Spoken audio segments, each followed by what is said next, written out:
Hi and welcome to Chapter 2 of Hospitality Today, the travel and tourism industry.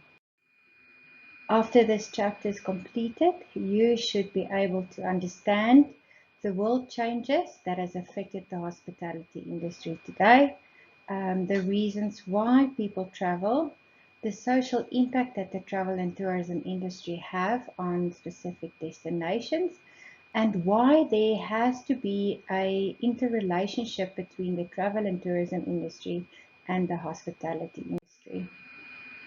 So, a lot of things have changed over the past couple of years with regards to travel and hospitality, and this information you will find on page 30. So, firstly, we have technology. Thank goodness for technology. So, if you think on how people used to travel back in the day, there was no aeroplanes, there was never cars, so people weren't able to travel the way they used to, like we do now. The Boeing 747, the red eye, the jets, things like that. Technology have improved the way that we travel dramatically. And also with regards to the hospitality industry, technology have improved the hospitality industry quite drastically as well. Another thing that have changed as well is population. If you take census 10 or 20 years ago, there is a lot more people in the world than there was 10, 20 years ago. So it's not a bad thing. I think it's a positive thing because we are in the industry. Um, More people are going to dine out, more people are going to travel. So you have definitely chosen the right industry to work in. Also, when people travel has changed. People used to normally travel once a year and normally at the end of the year. But nowadays, people tend to take smaller um, little vacations or holidays during the year rather than taking one big holiday at the end of the year. Another thing that has changed is two income earners. Back in the day, it normally was one income earner, which means there was only that amount of income for traveling. That's why they only traveled once a year because there wasn't that much income to actually travel. Today, it's both incomes in a household. So it's mom and dad or two partners that has an income. So that increases the household wealth. To actually be able to travel more.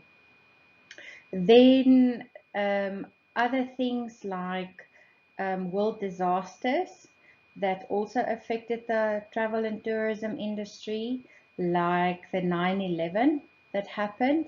I think that affected America's travel and tourism industry quite a lot. If you think about it, I don't think in that stage or for that year or even a year after, a lot of people traveled to America because everybody was so very scared to actually go to America because maybe they were too scared to fly.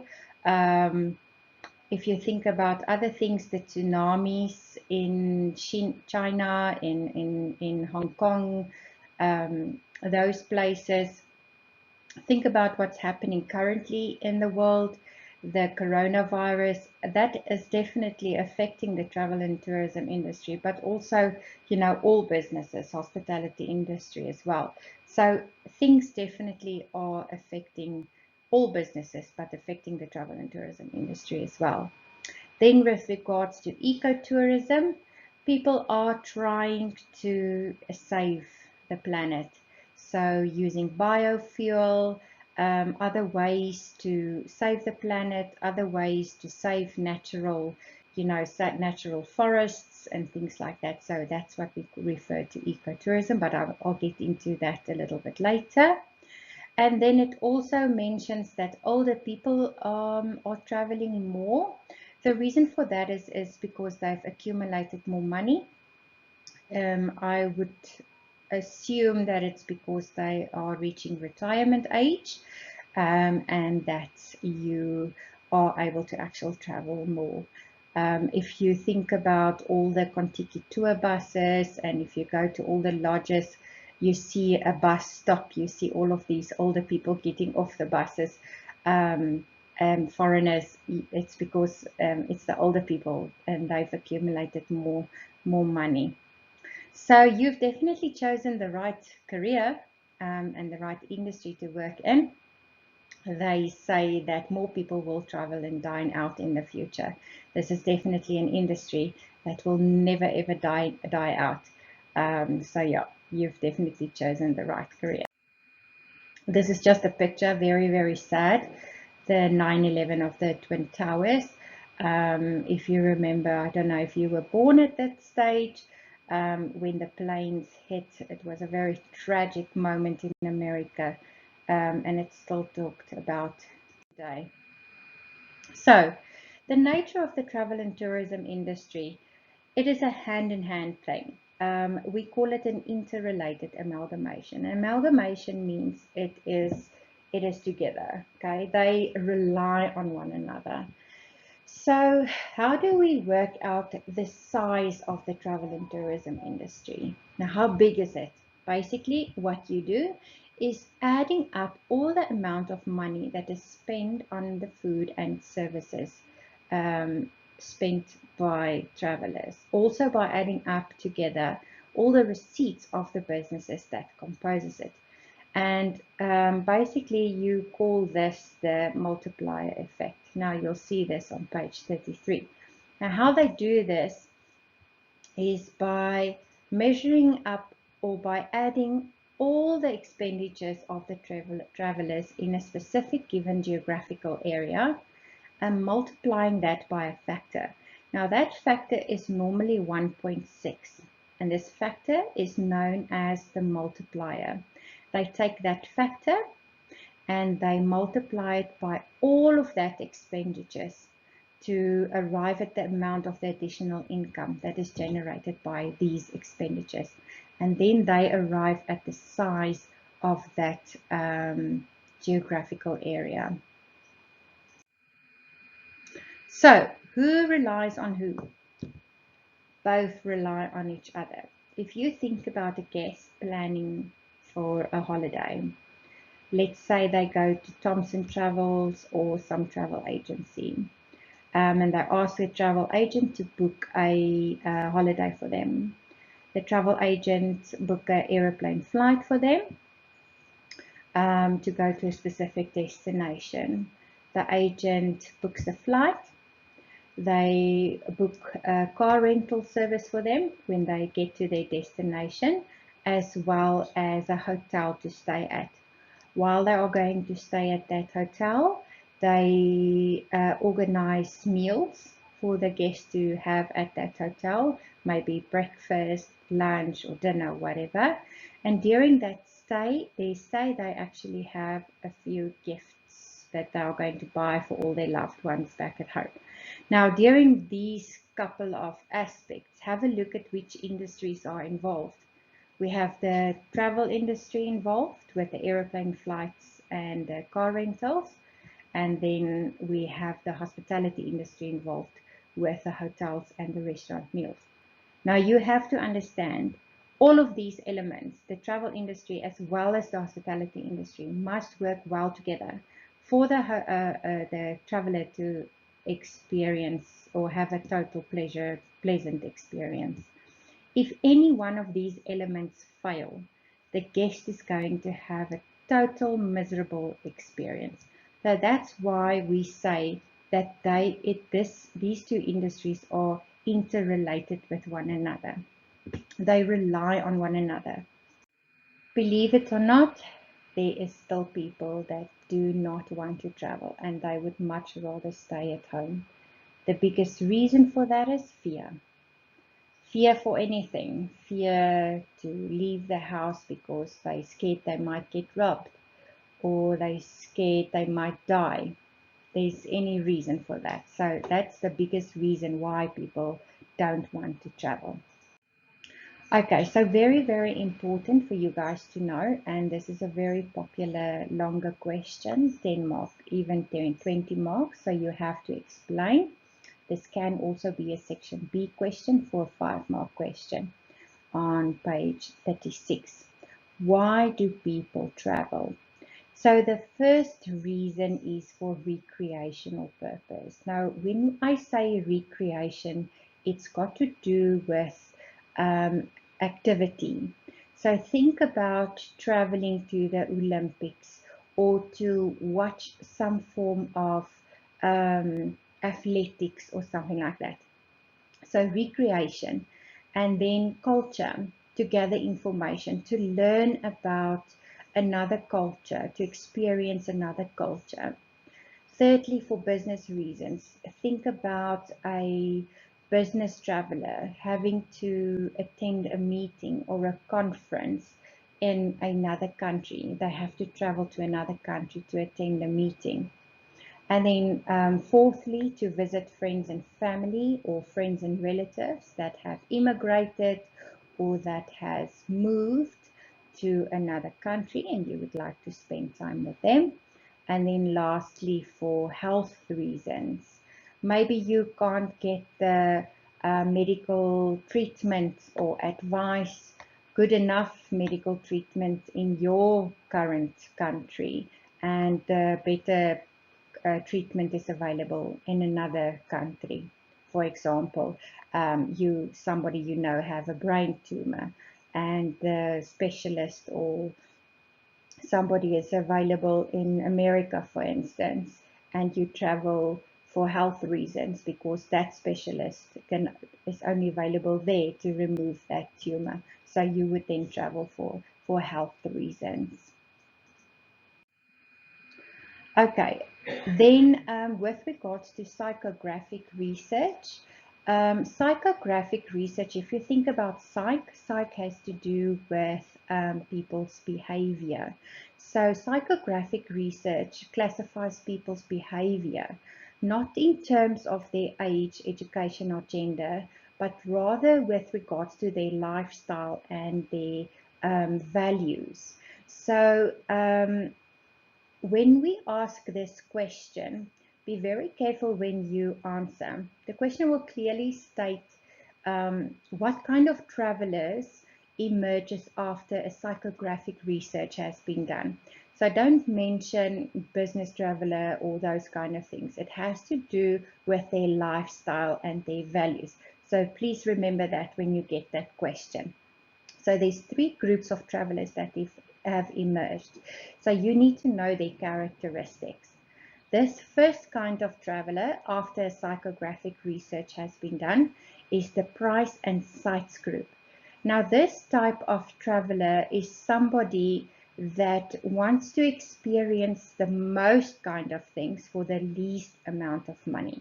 If you think about somebody that wants to travel with these Trafalgar tour group, this bus group, or Kontiki bus group, they don't pay that much, but they travel with a whole bus full of people, and they all stay at one hotel. It's an itinerary that they follow. So they see a lot of places. They all travel together. They all stay at one place. They have a specific itinerary. They have to be at this place at this time, and then they leave at this specific time. So it's not that expensive. Okay, so they see the most amount of things for the least amount of money. The next type of people or travelers is the sun and surf group. What are their characteristics? They prefer to always go to a place where the sun is shining and where there's a large body of water. So Hawaii or Miami, where the weather is always good. So always by the sea and the beach.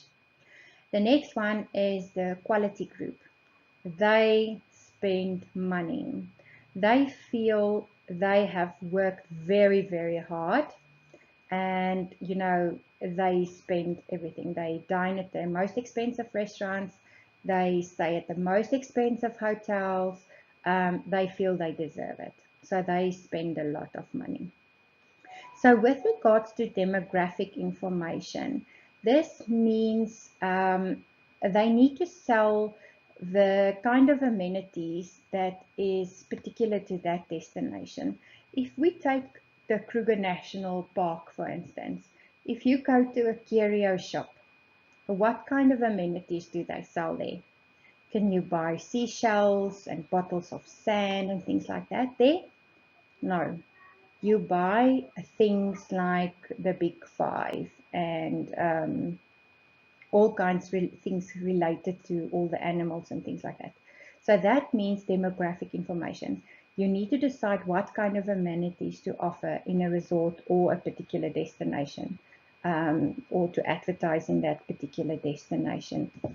That's also part of the psychographic research. Okay, so monitor, I'd like you to know only for multiple choice questions. Um, monitor is a research. It's a Yankelov's research that reveals that the marketplace for travel is different from that of the past. So as we know, things have changed drastically. Things have changed. So the marketplace for travel is different from that of the past. So if you think about that, people, value authenticity a lot more. They stand firm on family. They take spirituality a lot more serious as well. Okay, so they are taking control a lot more. So what are the social impact on travel today? On page 40, if you think about a place that is very secluded, it's very quiet, but it is beautiful, okay? And somehow it's now being discovered.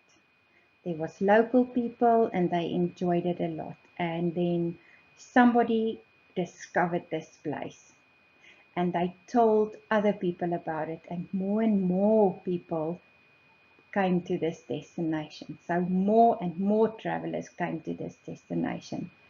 Travelers to any destination brings money and jobs, but it can also bring problems. Like what? They have to bring more public services. Public services like hospitals. Maybe these travelers now want to move there because it's such an awesome destination. So they are starting to build houses. They actually now have to destroy plantations. What about making new roads, or even an airport, because it's traveling now is so popular that they want easier access. If you think about it, crime may increase, because in traveling seasons, let's say it's high season, so there's more job possibilities. But what if it's low season? Crime may actually increase. If there's an airport, airports bring pollution. What about the locals that was there first? The locals can actually get upset. But as I explained, the job factor, the high season and the low season. During high season, it's booming. Everybody has a job. They need more waiters. They need extra people to help. But now everybody leaves, and now they have to let people go. And that then turns back into crime, because now they've all gotten used to that like a lifestyle, and crime increases. Then get to sustainable tourism development. So what is sustainable tourism development? So the World Tourism Organization wants wants to control the tourism expansion. So how do they do that? All the parks, all the natural parks in South Africa or all around the world, they want to control the number of visitors to the parks. They don't want them to destroy the natural plantation or the natural habitat, or to scare the animals and things like that. They also want to limit the vehicles, the traffic that they have to all the cultural sites. That's what I mean with sustainable tourism development.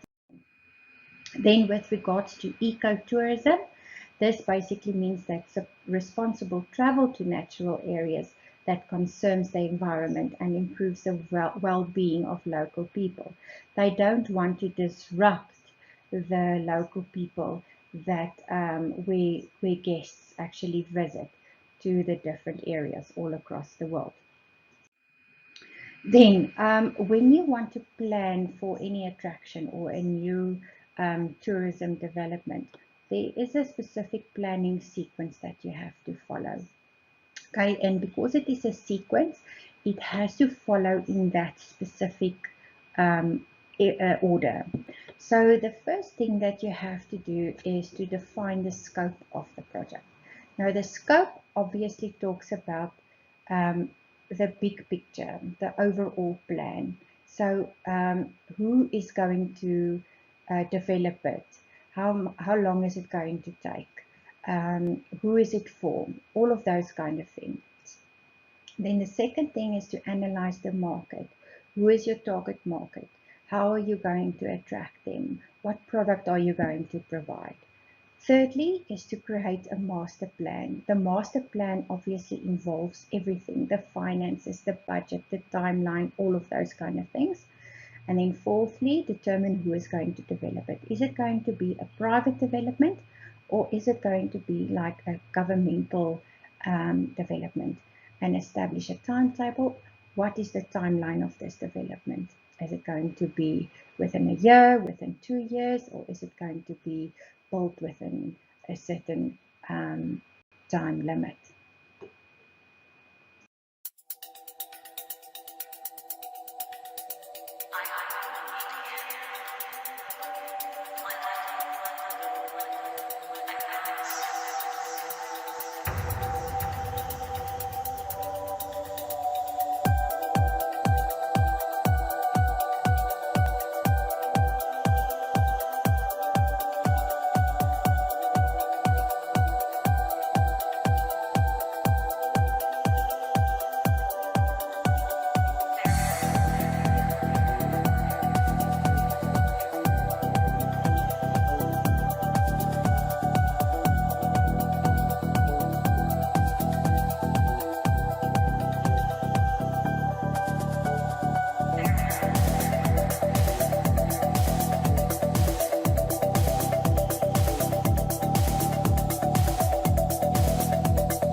In today's economy, competition among restaurants is really heating up. To get a leg up on their competitors, many restaurants are employing the latest in high-tech innovations to increase sales and boost their bottom line. Get ready to check out these 8 amazingly advanced restaurant technologies. If a restaurant waiter took your order by asking, "What would you like to have printed this evening?" you'd probably be very confused. But for the patrons of Food Inc., the world's first 3D printing restaurant, it's laissez-faire. This conceptual pop-up dinner actually serves deliciously beautiful 3D printed gourmet cuisine. From their whimsical take on fish and chips to their assortment of elegant world-class chef-inspired meals and desserts, Food Inc.'s menu offers a true taste of tomorrow. Incredibly, practically everything in the restaurant, including the flatware and lighted smoke stool chairs, are all 3D printed. The meal creation process begins with the BiFlow Focus 3D printer. Bags of pureed foods of varying ingredients are guided into place by the printer's robotic mechanism. The food is then squeezed through a nozzle in a manner that's far more precise than any human could manage. By adding a chef's artistic flair and some shrimp or other traditionally prepared foods, a magnificent dish is ready to be served. Currently on tour, temporary Food Inc. restaurants are popping up in cities around the world.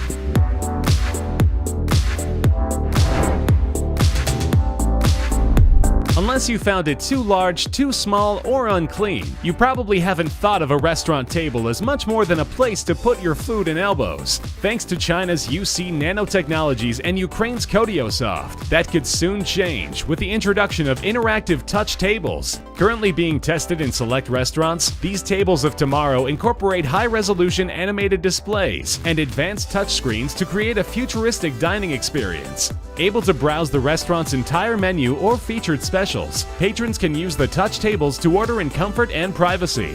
By detecting the difference between a human touch and a solid object, these tables ensure that customer input is accurately relayed to the staff.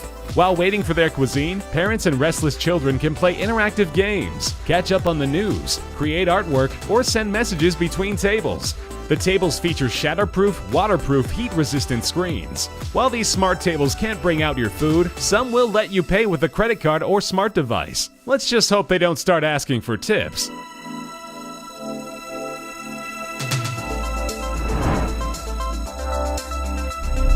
Secluded among the myriad of barely distinguishable buildings in Shanghai lies a magically mysterious culinary retreat, the Ultraviolet Restaurant by Chef Paul Perret. Secretly exclusive, patrons must meet and be driven together in a blacked-out van to conceal the location. A restaurant in the technical sense, the Ultraviolet is much, much more. An encompassing journey with an ambiance like no other establishment. Guests are often asked to rendezvous at Chef Perret's modern restaurant, Mr. and Mrs. Bun, where the first appetizer is served. Next, everyone is sequestered into the van for the blind trip to the Ultraviolet, where they are seated around a 10-seat table. Each of the 20 to 22 exquisite courses, served in careful succession, includes a distinctively unique set of visual, aromatic, and musical enhancements designed to complement the type of dish served. The performance, observed and directed from a high-tech control room, is choreographed and directed to the smallest detail for perfect timing and effect. Often, guests will be subjected to playful tricks to keep the mood light and enjoyable. Having received stellar reviews from even the harshest critics, the Ultraviolet has become an extremely popular destination.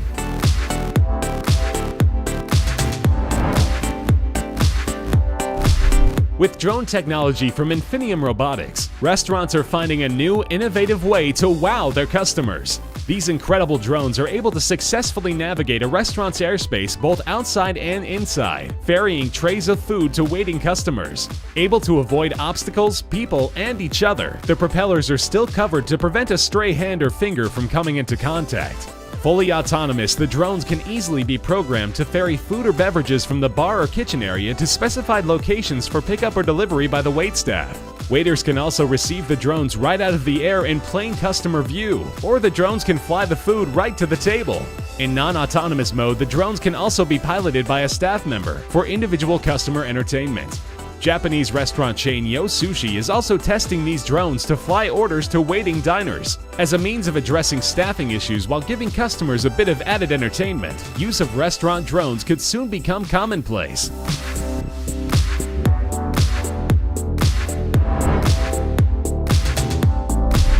If If you are in the I Love Sushi camp, there's no better way to enjoy it than having it come right to your table on a conveyor belt at a Yo Sushi restaurant.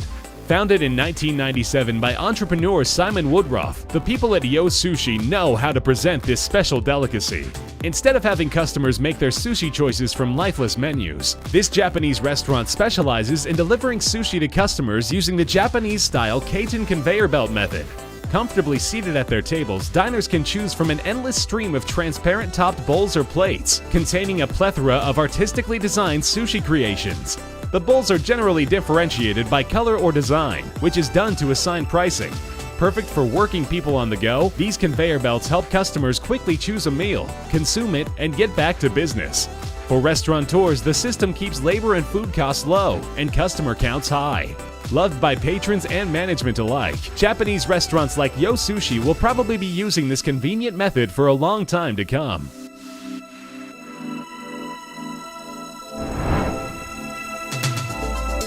Itza, a California restaurant chain, is serving up bowl-style meals featuring a semi-superfood called quinoa as a main ingredient.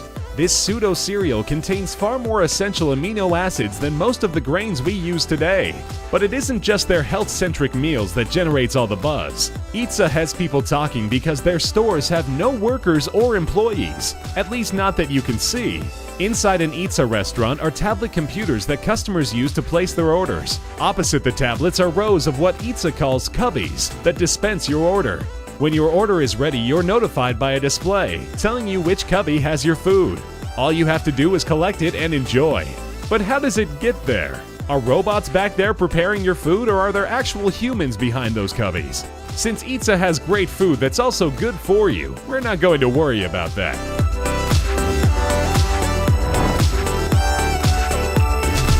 Slowly but surely, robots are starting to work in restaurants.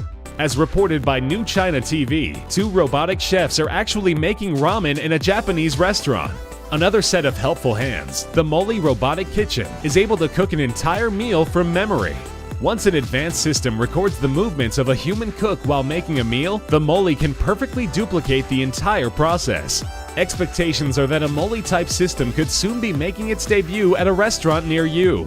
Korean company ITM Technology has created the Robo Cafe, a cute little restaurant worker that can take customer orders, pass them to the kitchen, and ferry out the food when the order is ready. These radical robots and others like them could one day be a common sight at restaurants everywhere.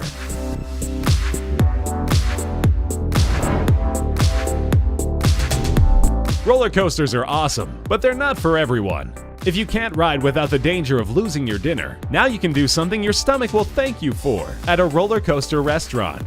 At Roller Coaster, your food rides the rails. Just place your order in one of Roller Coaster's tablet menus. When your food is ready, it's secured inside of a sealed pod, placed on the coaster's rails, and sent howling down the line. As you watch from below, your order whizzes through twists, turns, double loops, and intense tornado spirals in a mad journey that ends right at your table. Though subjected to insane motion, thanks to gravity and centrifugal force, you'll find your food almost totally undisturbed. Traveling at up to 8 kilometers per hour, even your cold beverages arrive completely intact. Though the massive 14,000 square foot Yas Mall location in Abu Dhabi is the world's largest, Roller Coaster has restaurants stretching from Great Britain to the Middle East.